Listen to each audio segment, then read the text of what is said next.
اسے اتفاق کہیں یا کیا کہیں کہ بچپن سے ہی میرا اور میری فیملی کا آنا جانا ایسے مقامات پر زیادہ رہا جو آسیب زدہ مشہور تھے۔ جان بوجھ کر تو ایسی جگہوں پر کوئی نہیں جاتا، تو ہم بھی جب بھی گئے بے خبری میں ہی گئے اور وہاں کے آسیب محسوس کر کے ہی نکلے، اب وہ چاہے اسکول ہو، کالج ہو یا کرائے کا خالی گھر۔ خیر، سب سے پہلے میں آپ کو اسکول کا ایک واقعہ بتاؤں گی۔ یہ میری زندگی میں ہونے والا پہلا پر اسرار واقعہ ہے۔ جب بھی مجھے اچھی طرح یاد ہے، اس دن میں اسکول سب سے پہلے پہنچ گئی تھی۔ سب سے پہلے مطلب پورے اسکول میں سب سے پہلے، چوکی دار سے بھی پہلے۔ ہمارے گھر میں جھگڑے بہت ہوتے تھے، خاص طور پر والدین کے درمیان۔ اس دن بھی صبح صبح جھگڑا شروع ہو گیا جب ہی میں جلدی تیار ہو کر اسکول کے لیے نکل گئی۔ اسکول ہمارے محلے سے تھوڑا سا ہی دور تھا، اس لیے کسی نے روکا بھی نہیں۔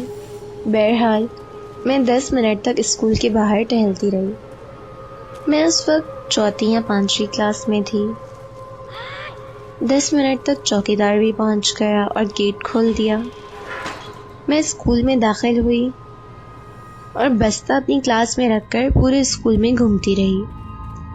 بڑا سا اسکول صبح صبح بالکل خالی تھا اور مجھے بہت اچھا لگ رہا تھا۔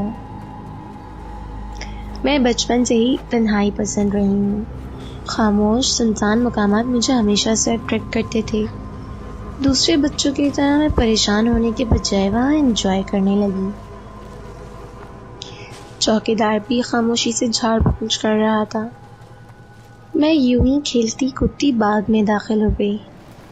باغ کا یہ حصہ صرف ٹیچرز کے لیے مخصوص تھا اور بچوں کا جانا سختی سے ممنوع تھا۔ یہ باغ میڈم کے آفس کے پیچھے بنا ہوا تھا۔ میرا اس دن پہلی بار وہاں جانے کا اتفاق ہوا۔ پھولوں سے لدا ہوا باغ میری کمزوری تھا۔ میں ابھی باغ میں داخل ہی ہوئی تھی کہ تقریباً میری ہی عمر ایک لڑکی اسکول یونیفارم میں میرے پاس دوڑتی ہوئی آئی۔ وہ جیسے مجھ سے بھی پہلے باغ میں تھی۔ میں اسے دیکھ کر ذرا بدمزہ ہوئی کیونکہ میں اکیلے رہنا چاہتی تھی۔ خیر، اس نے مجھ سے حال چال پوچھا اور میرا ہاتھ پکڑ کر اپنے ساتھ باغ میں گھومنے لگی۔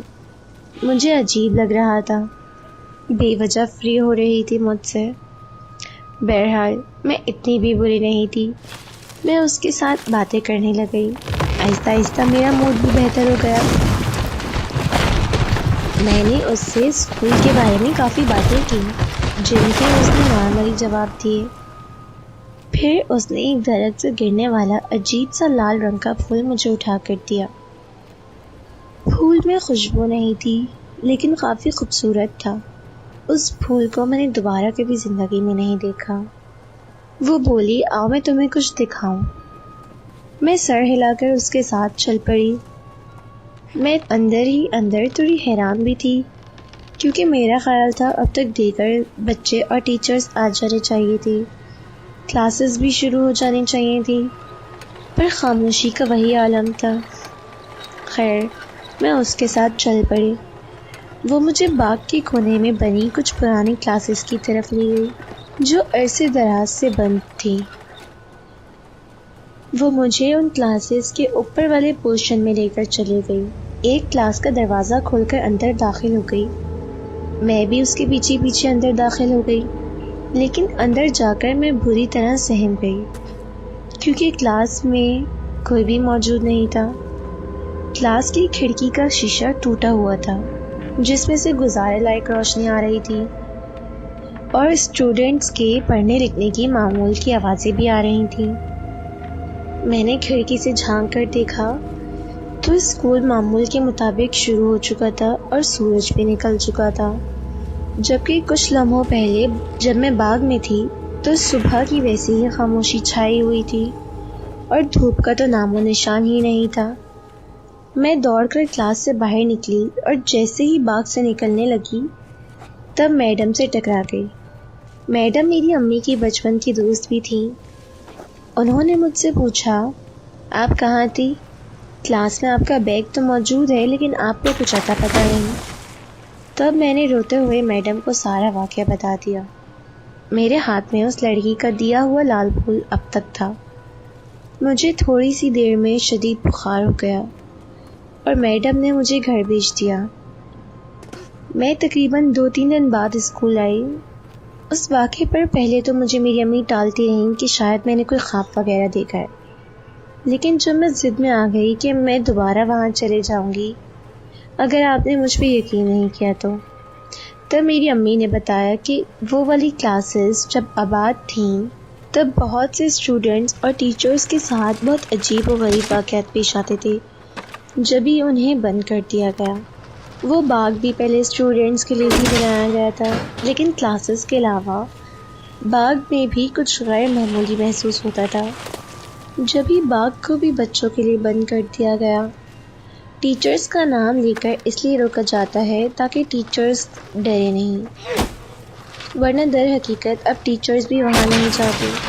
اور ہاں، وہ لال پھول میں اپنے ساتھ بیگ میں ڈال کر گھر لائی تھی، لیکن وہ پھول مجھے اپنے بیگ میں نہیں ملا۔